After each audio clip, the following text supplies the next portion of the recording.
और आपको सीधे नवसारी लिए चलते हैं, जहां पर आज कार्यक्रम है। प्रधानमंत्री नरेंद्र मोदी खुद मौजूद इस कार्यक्रम में और इस दौरान तमाम जो महिलाएं, 1 लाख से ज्यादा महिलाएं इस कार्यक्रम में मौजूद हैं। माननीय प्रधानमंत्री श्री नरेंद्र मोदी जी को आइए जोरदार तालियों के साथ आमंत्रित करते हैं अपने प्रेरणादायी संबोधन के लिए।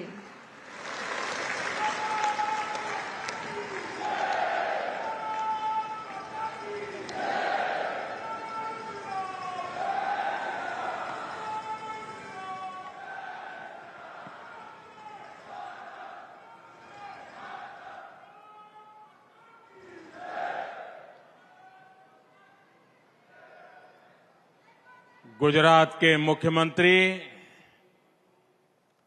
श्री भूपेंद्र भाई पटेल, આપણા નવસારીના સાંસદ અને કેન્દ્ર સરકારમાં મારા સાથી કેન્દ્રીય મંત્રી ભાઈ સી.આર. પાટીલ,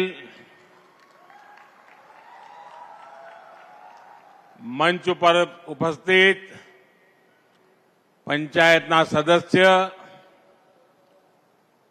આ લખપતિ દીદીઓ, अन्य जनप्रतिनिधिगण और यहां बड़ी संख्या में आए विशेष करके मेरी माताएं, बहनें और बेटियां, आप सभी को नमस्कार।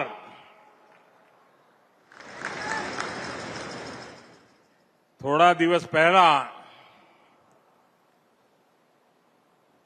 મહાકુંભમાં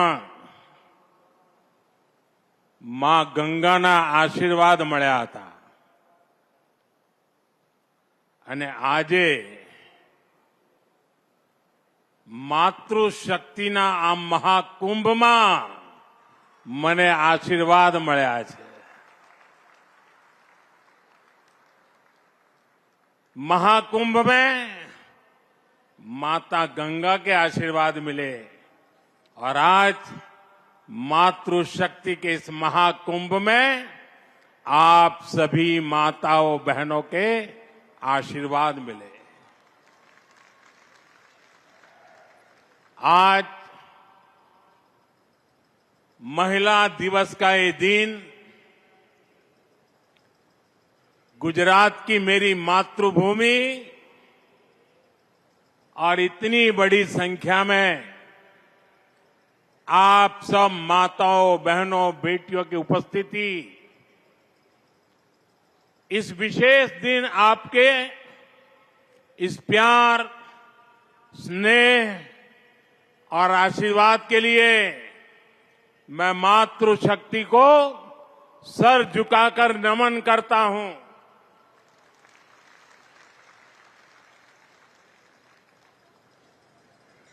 गुजरात की इस धरती से मैं सभी देशवासियों को, देश की सभी माताओं बहनों को महिला दिवस की शुभकामनाएं भी देता हूं। आज यहां गुजरात सफल और गुजरात मैत्री, इन 2 योजनाओं का शुभारंभ भी हुआ है। अनेक योजनाओं के पैसे भी महिलाओं के बैंक खातों में सीधे ट्रांसफर किए गए हैं। मैं इसके लिए भी आप सभी को बधाई देता हूं। साथियों, आज का दिन महिलाओं को समर्पित है। हम सबके लिए महिलाओं से प्रेरणा प्राप्त करने का दिवस है, महिलाओं से कुछ सीखने का दिवस है। और आज के इस पवित्र दिवस पर मैं आप सभी का अभिनंदन भी करता हूं, आभार भी व्यक्त करता हूं। आज इस दिन मैं गर्व से कह सकता हूं कि मैं दुनिया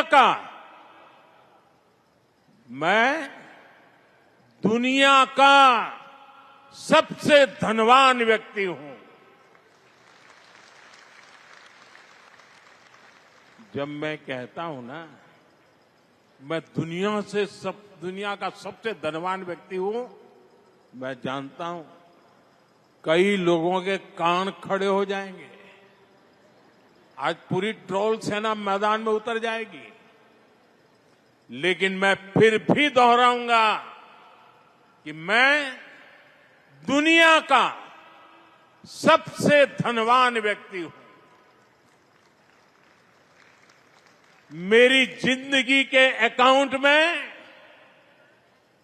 करोड़ों माताओं, बहनों, बेटियों का आशीर्वाद है और ये आशीर्वाद निरंतर बढ़ता जा रहा है।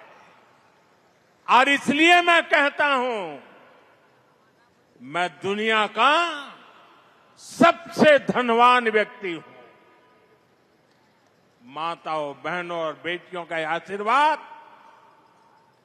मेरी सबसे बड़ी प्रेरणा है, सबसे बड़ी ताकत है, सबसे बड़ी पूंजी है, मेरा सुरक्षा कवच है। साथियों, हमारे यहां शास्त्रों में नारी को नारायणी कहा गया है। नारी का सम्मान यही समाज और देश के विकास की पहली सीढ़ी होती है। इसलिए विकसित भारत बनाने के लिए, भारत के तेज विकास के लिए आज भारत विमेन लेड डेवलपमेंट की राह पर चल पड़ा है। हमारी सरकार महिलाओं के जीवन में सम्मान और सुविधा दोनों को सर्वोच्च प्राथमिकता देती है। हमने करोड़ों महिलाओं के लिए शौचालय बनवाकर उनका सम्मान बढ़ाया। और मेरे उत्तर प्रदेश की काशी की बहनें तो अब शौचालय शब्द प्रयोग नहीं करती है, वो कहती हैं ये तो मोदी जी ने इज्जत घर बनाया है। हमने करोड़ों महिलाओं के बैंक खाते खुलवाकर उन्हें बैंकिंग व्यवस्था से जोड़ा। हमने उज्ज्वला सिलेंडर देकर उन्हें धुएं जैसी तकलीफों से भी बचाया।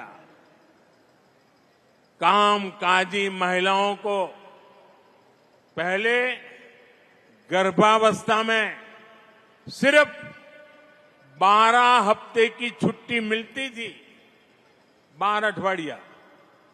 सरकार ने इसे भी बढ़ाकर 26 हफ्ते कर दिया, 26 अठवाडिया। 3 तलाक के खिलाफ कानून की हमारी मुस्लिम बहनें बरसों से डिमांड कर रही थी।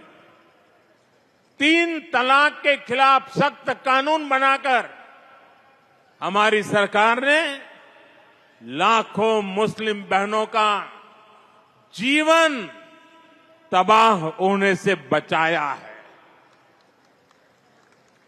जब कश्मीर में आर्टिकल 370 लागू था तो वहां की बहनें, बेटियां कई अधिकारियों से वंचित थी।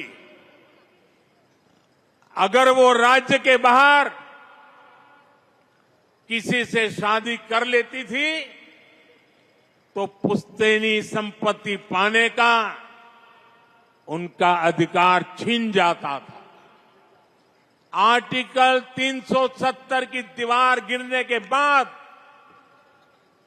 जम्मू कश्मीर में भी महिलाओं को वो सारे अधिकार मिले हैं जो भारत की बेटियों को, बहनों को मिलते हैं।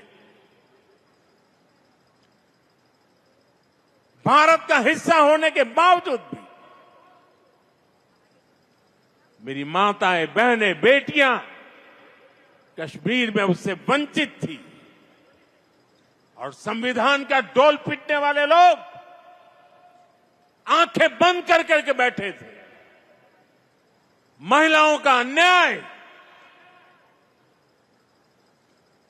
उनके लिए चिंता का विषय नहीं था।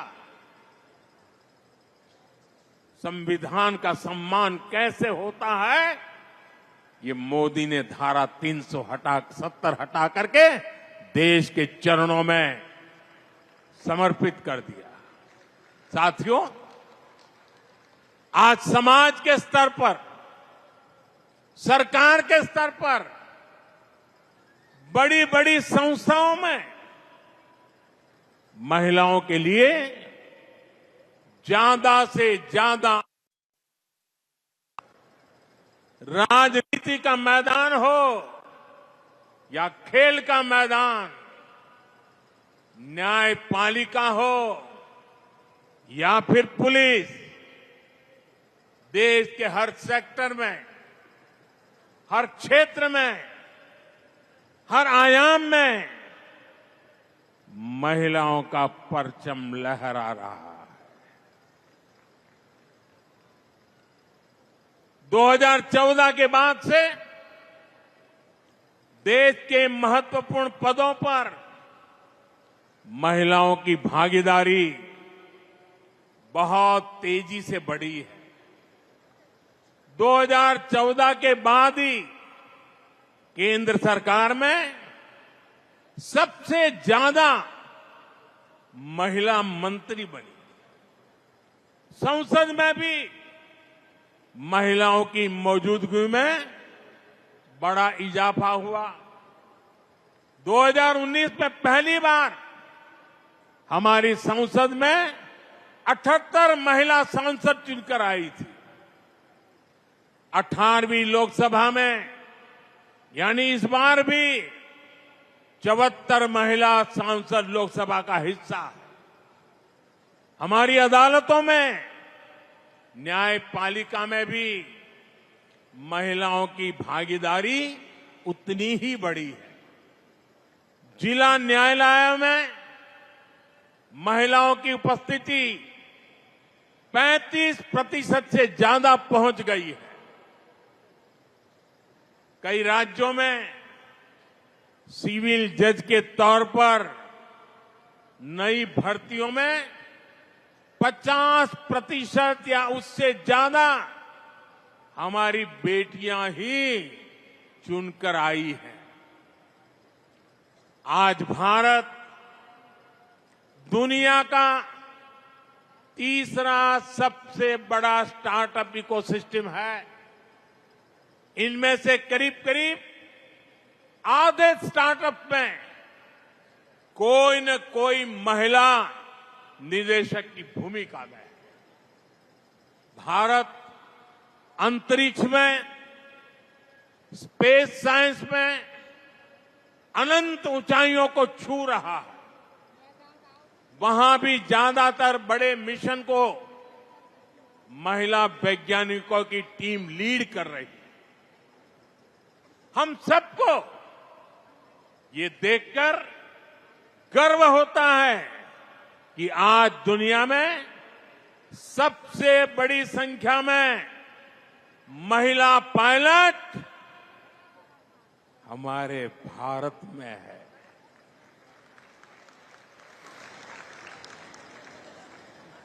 हम यहां नवसारी के इस आयोजन में भी नारी शक्ति के सामर्थ्य को देख सकते हैं।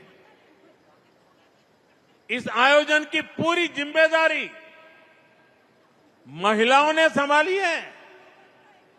इतने बड़े आयोजन की सुरक्षा में जो पुलिसकर्मी और ऑफिसर तैनात हैं, वे सबके सब महिलाएं ही हैं।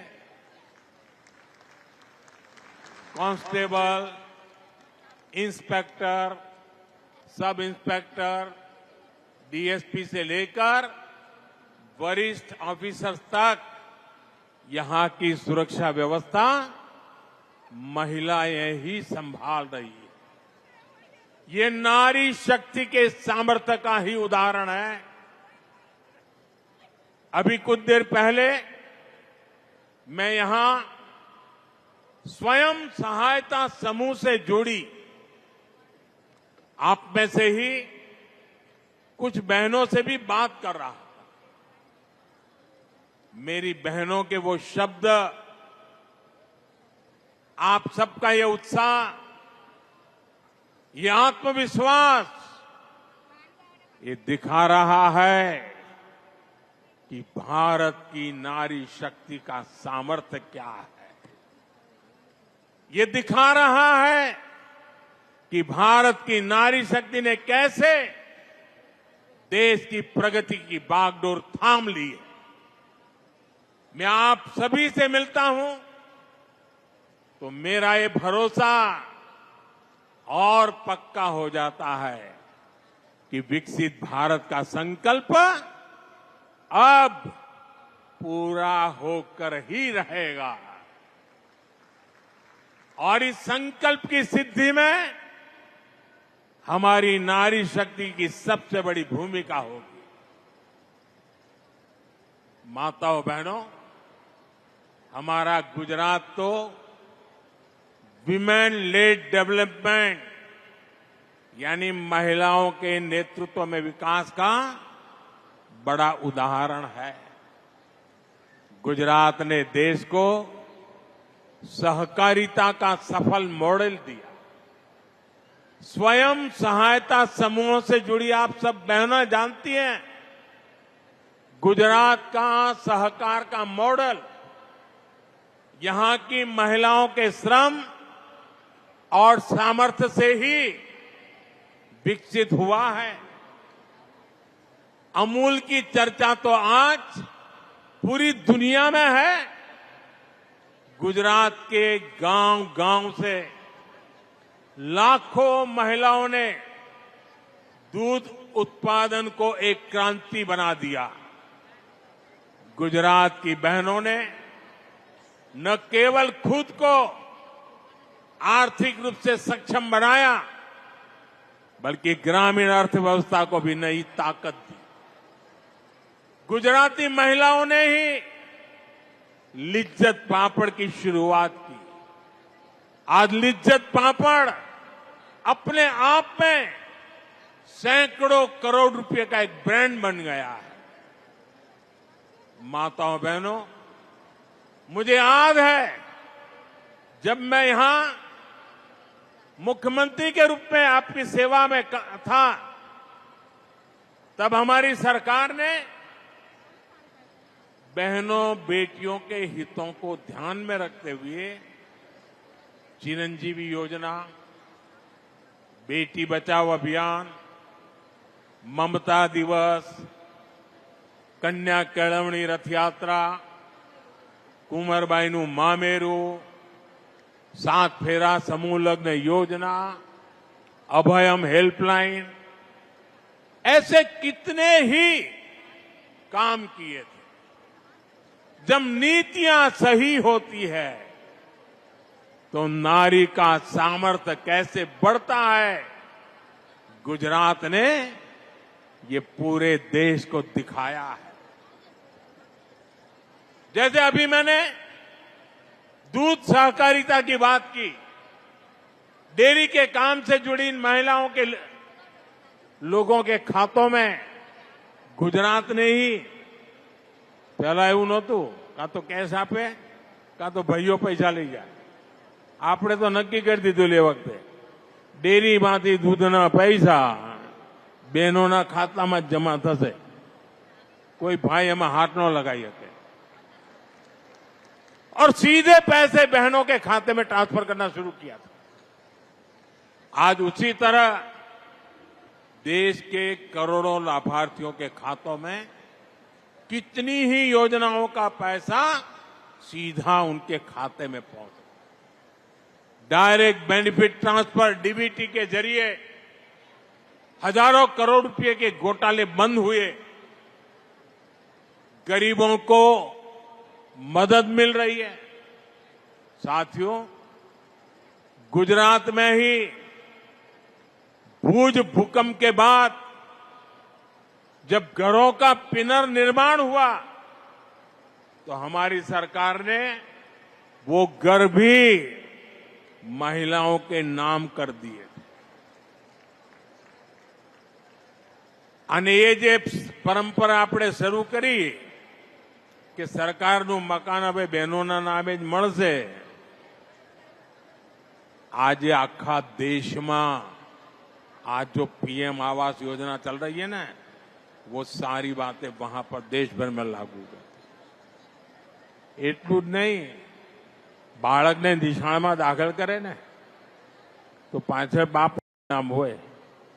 મેં નક્કી કર્યું ના, માનું નામ પણ હોવું જ જોઈએ। 2014 के बाद से अब तक करीब 3 करोड़ महिलाएं घर की मालकिन बन चुकी है। साथियों, आज पूरी दुनिया में जल जीवन मिशन की भी बड़ी चर्चा है। जल जीवन मिशन के जरिए आज देश के गांव-गांव में पानी पहुंच रहा है। पिछले 5 साल में ही लाखों गांवों के 15.5 करोड़ घरों तक पाइप से पानी पहुंचाया गया है। इतने बड़े मिशन की सफलता में महिला पानी समितियां, महिलाओनी पानी समितियों આપણે ગુજરાતમાં શરૂ કરી હતી, હવે આખા દેશમાં ચાલે છે। પાણી સમિતિઓને બડી ભૂમિકા નિભાઈ અને આ મહિલા પાણી સમિતિઓનું મોડલ ગુજરાતે જ આપ્યું છે। आज यही मॉडल पूरे देश में पानी के संकट को हल कर रहा है। साथियों, जब हम पानी की समस्या के समाधान की बात करते हैं तो पानी को बचाना यानी जल संरक्षण भी उतना ही जरूरी हो जाता है। आज देश भर में एक अभियान चलाया जा रहा है, कैच द रेन, बूंद बूंद पानी को पकड़ो। कैच द रेन का मतलब है जहां बारिश का पानी गिरे उसे व्यर्थ नहीं जाने देना। सीमनु पानी सीमा ने घरनु पानी घरमा, उस पानी का रक्षण करना। और मुझे खुशी है कि आज ये अभियान हमारे नवसारी के सांसद सीआर पाटिल जी के नेतृत्व में देश भर में आगे बढ़ रहा है। और मुझे बताया गया है कि नवसारी की आप सभी बहनों ने भी इस दिशा में बहुत अच्छा काम किया है। बारिश के पानी को बचाने के लिए नवसारी में तालाब, check dam, borewell recharge, community soak pit जैसे 5000 से ज्यादा निर्माण पूरे कर किए जा चुके हैं। एक जिले में ये बहुत बड़ी बात है। अभी भी जल संरक्षण से जुड़े सैकड़ों कार्य नवसारी में चल रहे हैं। अभी सीआर मुझे बता रहे थे, पिछले 2-3 दिन में ही 1100 और काम हो चुके हैं। आज भी 1000 परकोलेशन पीट बनाने का काम किए जाना है। नवसारी जिला रेन वाटर हार्वेस्टिंग यानी जल संरक्षण में गुजरात के सबसे आगे रहने वाले जिलों में से एक है। मैं इस उपलब्धि के लिए नवसारी की मेरी माताओं, बहनों, बेटियों को विशेष तौर पे बधाई देता हूं। આજે હું જોતો તો એક જ જિલ્લામાંથી આ લાખો માતાઓનો મહાકુંભ અને હું જોતો જાણે દીકરો ઘેર આવે અને માનો ચહેરો કેવો મલકાય એમ બધાના ચહેરા આજે મલકાતા હતા અને આ તો એવો દીકરો જેને તમે ત્રીજી વાર પ્રધાનમંત્રી બનાવ્યો આપના આશીર્વાદથી બને છે અને એટલે દીકરો ઘેર આવે ને માનું મોં મલકાય એમ આજે અહીંયા દરેક માના ચહેરા પર ये संतोष, ये आनंद અને આશીર્વાદના ભાવ મારા જીવનને ધન્ય બનાવતા હતા। साथियों, गुजरात की महिलाओं का सामर्थ्य, गुजरात के उदाहरण किसी एक क्षेत्र तक सीमित नहीं है। यहां पंचायत चुनावों में 50% सीटें महिलाओं के लिए आरक्षित की गई है। जब आपने मुझे प्रधान सेवक के तौर पर दिल्ली भेजा तो उसी अनुभव को, उसी प्रतिबद्धता को मैं देश में लेकर के गया। जब देश को नई संसद मिली तो हमने सबसे पहला बिल नारी शक्ति के लिए पास किया। આ સંસદનું જે નવું ભવન બન્યું છે ને એમાં પહેલું કામ અમે આ કર્યું બહેનો માટે અને એ જ મોદીની માતાઓ બહેનો માટેનો સમર્પણનો ભાવ વ્યક્ત કરે છે। और आप जानती हैं नारी शक्ति बंधन अधिनियम से जुड़ी हुई सबसे गर्व की बात क्या है? एक सामान्य पृष्ठभूमि, एक आदिवासी परिवार से आने वाली हमारी राष्ट्रपति जी ने इस बिल को मोहर लगाई, मंजूरी दी है। वो दिन दूर नहीं जब आप में से कोई सांसद या विधायक बनकर ऐसे ही मंच पर बैठा हो। साथियों, गांधी जी कहते थे देश की आत्मा ग्रामीण भारत में बसती है। गांधी जी के कि देशનો आत्मा भारतना ગામડામાં। आज मैं उसमें एक पंक्ति और जोड़ता हूं। ग्रामीण भारत की आत्मा ग्रामीण नारी के सशक्तिकरण में बसती है।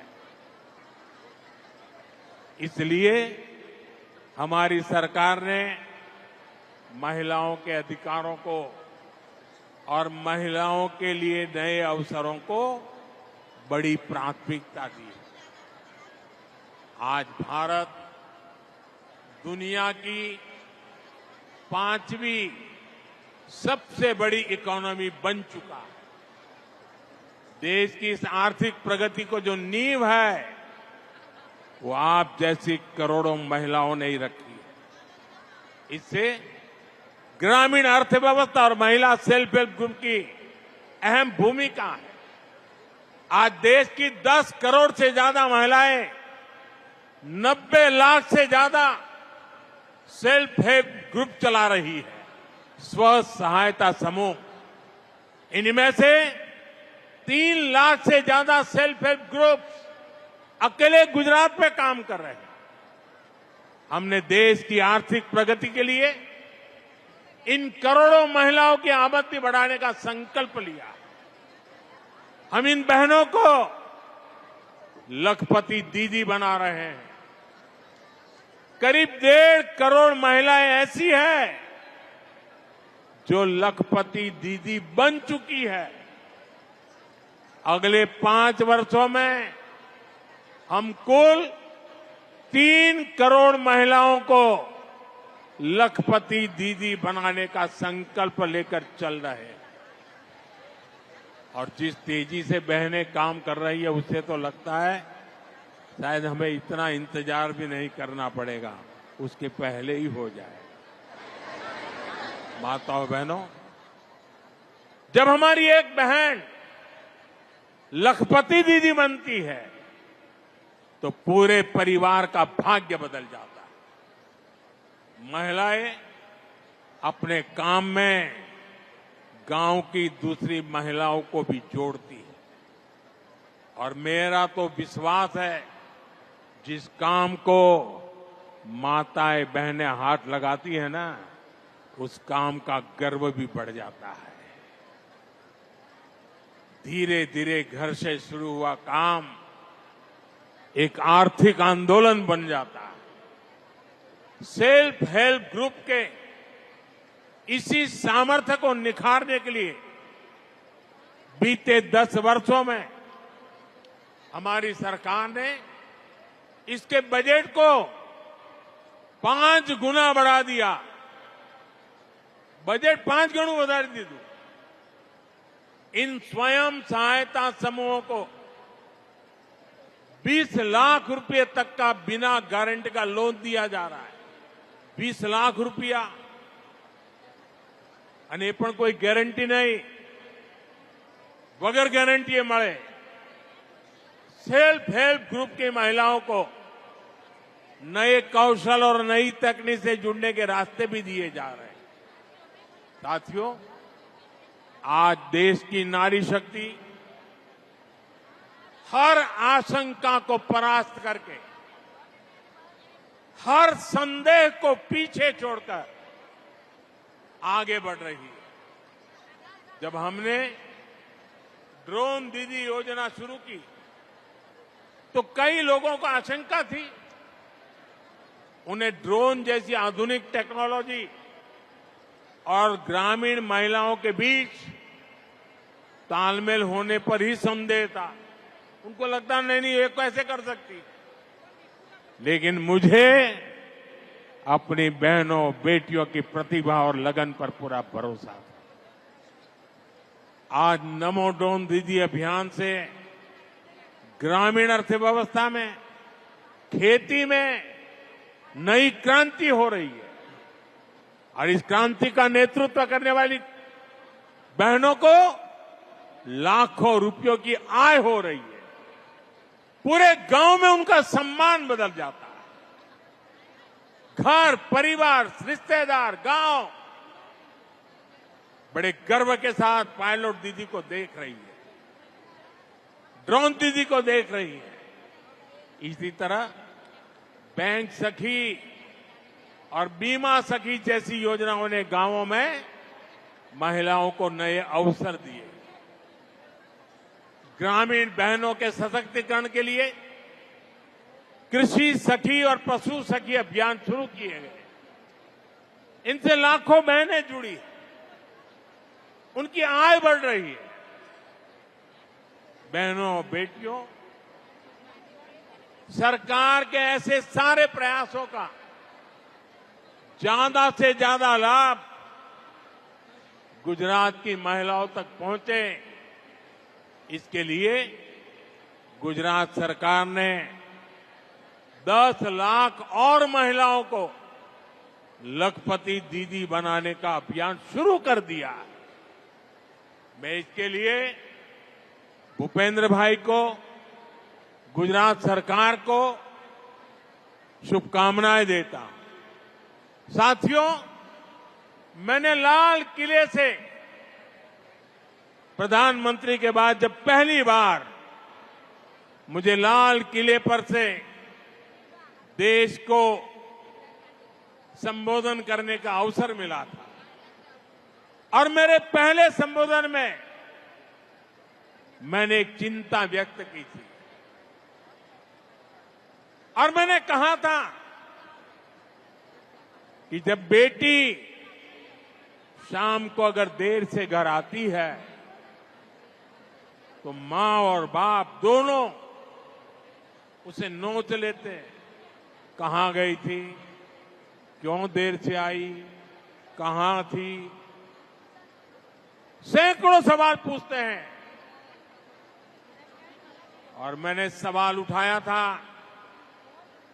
कि बेटियां अगर बाहर से देर से आ जाए तो सैकड़ों सवाल तो पूछ लेते हो, लेकिन क्या कभी बेटा देर रात घर आता है तो कभी उसको भी तो पूछा करो, बेटे कहां गए थे तुम, किसके पास थे, क्या कर रहे थे। महिलाओं के खिलाफ होने वाले अपराधों को रोकने के लिए, एक बेहतर समाज बनाने के लिए ये बहुत जरूरी है। बीते दशक में हमने महिला सुरक्षा को बहुत बड़ी प्राथमिकता दी। उनके खिलाफ होने वाले अपराधों को रोकने के लिए नियम कानूनों को हमने और सख्त बनाया। महिलाओं के खिलाफ गंभीर अपराधों की तेजी से सुनवाई हो, दोषियों को तेजी से सजा हो, इसके लिए फास्ट ट्रैक कोर्ट्स का गठन किया गया। अभी तक ऐसी करीब 800 कोर्ट्स, 800 जेटली नवी कोर्ट देश भर में स्वीकृत की गई है और इनमें से ज्यादातर ने काम करना शुरू कर दिया। इनमें रैप और पॉस्को से जुड़े करीब 3 लाख केस तेजी से निपटाए गए। बहनों અને બાળકો સાથે જોડાયેલા આવા અપરાધોના 3 લાખ કેસ એમાં ચુકાદા લાવી દેવામાં આવ્યા છે। ये हमारी सरकार है जिसने रैप जैसे संगीन अपराध में बलात्कार करे ने અમે આવીને કાયદો બદલ્યો અને આવા પાપીને फांसीना माछड़े ज लटकावानो हो। फांसी की सजा, ये हमने कानून बदला। हमारी सरकार ने 24/7 24 कलाक 365 दिवस विमेन हेल्पलाइन को मजबूत किया। महिलाओं के लिए वन स्टॉप सेंटर शुरू किए। देश भर में ऐसे 800 के करीब सेंटर चालू हो चुके। इनसे भी 10 लाख से अधिक महिलाओं को मदद मिली। साथियों, अब जो भारतीय न्याय संहिता देश में लागू हुई है, अंग्रेजों के काले कानून को हमने हटाया। देश की आजादी के 75 साल के बाद ये पुण्य कार्य करने का सौभाग्य आप सबने मुझे दिया। और क्या बदलाव किया? उसमें महिला सुरक्षा से जुड़े प्रावधानों को और ज्यादा सशक्त किया गया है। भारतीय न्याय संहिता में महिलाओं और बच्चों के खिलाफ अपराधों पर एक अलग अध्याय जोड़ा गया है। हम सभी की, पीड़ित बहनों की, समाज की ये शिकायत थी कि अपराध होने पर बेटियों को तारीख पर तारीख, तारीख पर तारीख यही सिलसिला चलता है। न्याय का लंबा इंतजार करना पड़ता है। भारतीय न्याय संहिता में इसका भी ध्यान रखा गया है। बलात्कार जैसे जघन्य अपराधों में 60 दिन के भीतर आरोप तय हो, 45 दिन के भीतर फैसला सुनाया जाए, ये व्यवस्था बनाई गई है। पहले पीड़ित को पुलिस थाने आकर एफआईआर करवानी पड़ती थी, पुलिस स्टेशन जવું पड़े। अब नए कानून में कहीं से भी एफआईआर दर्ज कराई जा सकती है। इससे पुलिस को भी फौरन कार्रवाई करने में आसानी होती है। जीरो एफआईआर के प्रावधान के तहत कोई भी महिला अपने ऊपर अत्याचार होने पर किसी भी पुलिस स्टेशन में एफआईआर दर्ज करा सकती है। एक और प्रावधान किया गया है कि अब रेप विक्टिम का बयान पुलिस ऑडियो वीडियो के माध्यम से भी दर्ज कर सकती है। इसे भी कानूनी मान्यता दी गई है। पहले मेडिकल रिपोर्ट में भी काफी समय लग जाता था। अब डॉक्टरों द्वारा मेडिकल रिपोर्ट आगे बढ़ाने के लिए भी 7 दिन का समय तय कर दिया गया है। इससे पीड़ित महिलाओं को काफी मदद मिल रही है। साथियों, ये जितने भी नए प्रावधान भारतीय न्याय संहिता में किए गए हैं, इनके परिणाम भी देखने को मिल रहे हैं। सूरत जिले का ही एक उदाहरण है। पिछले साल अक्टूबर में वहां एक बेटी के साथ गैंग रेप की दुखद वार्ता हुई। वारदात गंभीर थी। भारतीय न्याय संहिता के बाद इस केस में सिर्फ 15 दिन के भीतर आरोप तय हुए और कुछ सप्ताह पहले दोषियों को उम्र कैद की सजा भी हो गई। 15 दिवस में પોલીસે કામ પૂરું કર્યું, ન્યાયની પ્રક્રિયા ચાલી અને ટૂંકા ગાળામાં જન્મટીપની સજાએ થઈ ગઈ।